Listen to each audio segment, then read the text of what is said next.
So you might think this is a tutorial video. It's not. These 5 skills are the ones that I found personally the best 5 skills to use in a game once I've mastered them. And by mastered them, I don't mean that I can do them 5 times out of 10. I mean I can do them 29 times out of 30. So these are 5 basic skills that I think can help you in a game situation. So this is one of the most basic skills you'll ever come across in football, which is just the feint or the drop the shoulder, whatever you want to call it. Basically, use your body to use emphasis and exaggeration on the ball to get away from that defender that might be pressing you or really tight to you. I don't think I need to go into any more detail on that.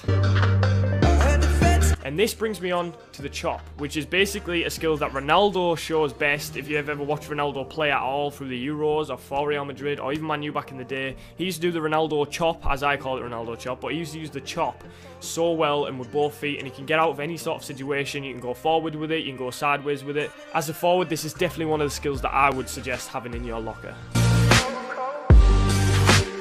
Now this brings me on to one of the most popular skills you'll ever hear about, which is the step over. You can do it with your right, your left, you can do it with both feet. For now I'm just going to show you one foot here. It's basically like the feint, just with stepping your foot around the ball, which makes your defender think you're going to pass it to that direction or step that direction, and then in fact you go the other way. Now we're moving on to a bit more of an advanced skill. I think once you master this, it can be one of the best skills ever to use in a game, and this is definitely a skill that comes to my brain first. Now I call it the flip-flop, which you guys might find quite weird. But like I say, this is one of the skills that I use the most. I love this skill. It's just one of them that comes to my brain first, I guess, when I'm on the pitch, like I said. This is definitely the skill that I use the most on the pitch. I think, obviously, there'll be more advanced tricks that I use as well, but only in certain situations for different scenarios. But yes, master this one, boys. It's one of the best skills to use, honestly. It's not the CEO.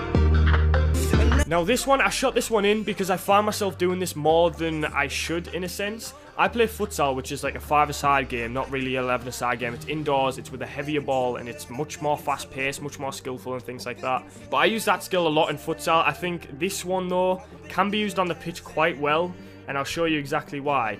When you do that roll over, once you do the roll with the front foot, so normally it's your strongest foot, so my right foot, I roll over my right foot, which makes the defender think, alright, he's going to that direction, which would be his right-hand side. So he steps his foot out to the right, as you can see right now, and then you flick your left foot very, very cheekily through the back, and it'll meg them quite often. Like, you won't believe how often it will work. I actually did it in the video that I uploaded 2 days ago, and I'll show that clip right now. Oh, no!